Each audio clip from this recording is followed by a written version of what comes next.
Kita sering melihatnya sebagai sekadar tarian konyol atau mungkin sekadar mesin waktu yang menghabiskan produktivitas. Platform ini, TikTok, telah menjadi arena tontonan bagi miliaran orang, memproduksi tren yang silih berganti dalam hitungan jam. Namun, jika kita berhenti sejenak, kita akan menyadari sebuah pertanyaan fundamental yang jauh lebih dalam. Mengapa? Mengapa sebuah aplikasi yang didominasi oleh video 15 hingga 60 detik mampu menguasai sirkuit kesenangan otak kita, mengubah cara kita berkomunikasi, dan bahkan mendefinisikan kembali apa itu budaya pop global? Ini bukan cuma algoritma, ini adalah masterclass dalam psikologi manusia. Sebelum kita membongkar kode-kode neurologis yang membuat Anda terpaku pada For You page atau FYP, Anda tekan tombol subscribe di bawah. Karena di Sejuta Fakta, kami percaya bahwa pengetahuan adalah kekuatan, dan untuk memahami dunia yang Anda tinggali, Anda harus memahami mengapa Anda melakukan apa yang Anda lakukan. Mari kita mulai dengan akar evolusioner,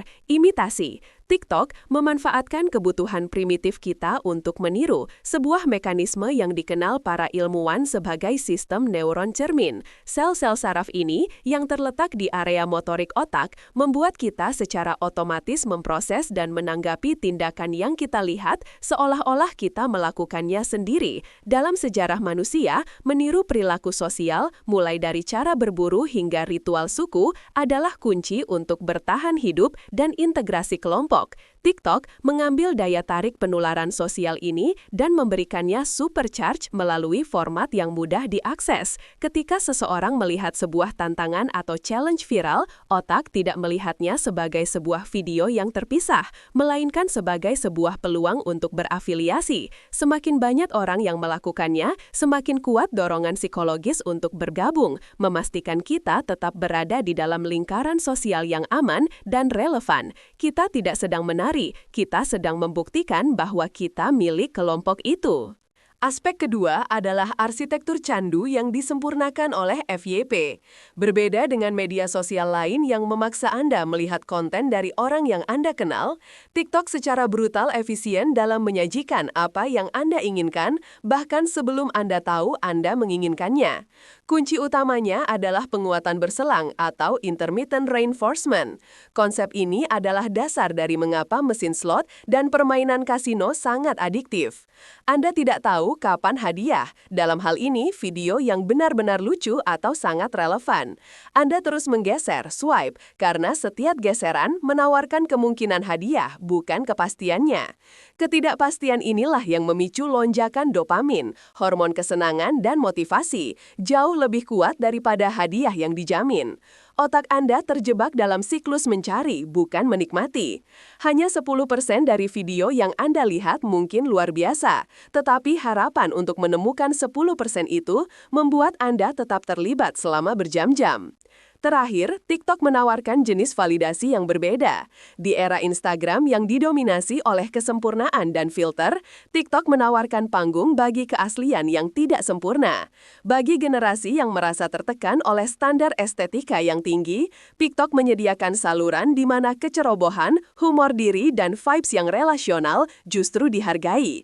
Ketika video sederhana Anda meledak dengan puluhan ribu suka, itu bukan hanya tentang jumlahnya, melainkan tentang pengakuan identitas. Ini adalah validasi bahwa Anda, dengan semua keanehan dan keunikan Anda, dilihat, didengarkan, dan yang penting tentu, diterima oleh komunitas global. Fenomena ini menciptakan rasa kekuatan dan kepemilikan yang sangat menguatkan ego, mendorong pengguna untuk terus membuat konten agar loop validasi tersebut tidak pernah terputus. TikTok pada dasarnya adalah konvergensi sempurna antara dorongan evolusioner, mimikri dan afiliasi, dan trik neuroscience modern, dopamin berselang.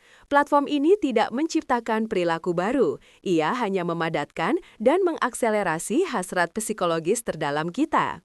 Jadi, lain kali Anda menemukan diri Anda tanpa sadar menggeser layar, ingatlah, Anda bukan hanya sedang bersenang-senang, Anda sedang menjalankan program evolusi kuno Anda dalam upaya modern mencari dopamin dan validasi. Sekarang, setelah memahami semua ini, pergilah, tonton lagi FYP Anda dan lihat apakah Anda Anda bisa mengidentifikasi mana video yang menipu neuron cermin Anda dan mana yang sekedar mengejar janji dopamin. Bagikan video ini jika Anda merasa wawasan ini layak untuk dibedah lebih lanjut. Sampai jumpa di analisis mendalam berikutnya. Komen di bawah kalau kamu setuju dengan video ini.